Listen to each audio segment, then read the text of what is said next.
बिस्मिल्लाहिर्रहमानिर्रहीम। अस्सलाम वालेकुम रहमतुल्लाहि व बरकातुहू। नाज़रीन इकराम, लाहौर मारूफ टिकटॉकर नदीम नानीवाला गिरफ्तार, मुकदमा दर्ज। लाहौर पुलिस ने मारूफ टिकटॉकर नदीम नानीवाला के खिलाफ मुकदमा दर्ज करके उन्हें गिरफ्तार कर लिया गया है। पुलिस के मुताबिक डिफेंस बी के सेक्टर इंचार्ज और दीगर एहलकार मामूल की गश्त पर थे। उन्होंने एक गाड़ी को मुबैना तौर पर तेज़ रफ्तारी और गैर मुतहद अंदाज में चलते हुए देखा। पुलिस का कहना है कि गाड़ी के शीशों पर स्याह पेपर भी लगा हुआ था।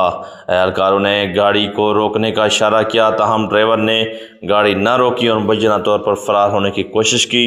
पुलिस के मुताबिक ताक़ुब के दौरान गाड़ी वन वे की खिलाफ वर्दी करते हुए चलाई गई और सरकारी गाड़ी को भी टक्कर मारने की भी कोशिश की गई।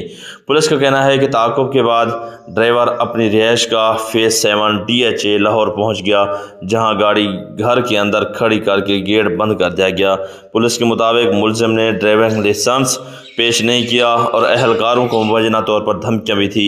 पुलिस ने मुलजिम की शनाख्त नदीम मुबारक उर्फ नदीम नानीवाला के नाम से की गई और उनके ज़ेर इस्तेमाल ID ट्रॉन बताई गई। पुलिस ने तेज़ रफ्तार सरकारी में मुदाखलत और तेज़ दीगर मुतालिकात के दफ़ात के साथ दर्ज कर लिया गया। और इस वक्त पाकिस्तान के मारूफ टिकटॉकर जनाब नदीम नानीवाला को इस वक्त गिरफ़्तार कर गया और रात हवालात में गुजारी। इस वक्त बड़ी तफसील सामने आ गई हैं कि ये है एक पाकिस्तान में धमकी और यह है पाकिस्तान में जनाब जो है ना पुलिस को धमकियाँ देने वाले और कानून की जनाब जो है ना खिलाफ वर्जी करने वाले नदीम मुबारक अल मरूफ नदीम नानीवाला जनाब वो गिरफ़्तार हो चुके हैं। ऐसे लोगों को वाकई गिरफ़्तार करना चाहिए जो कानून की भी नहीं मानते, जो जनाब जो पुलिस की भी नहीं मानते, जो गवर्नमेंट की नहीं मानते, तो उनको जनाब कड़ी से कड़ी सज़ा देनी चाहिए।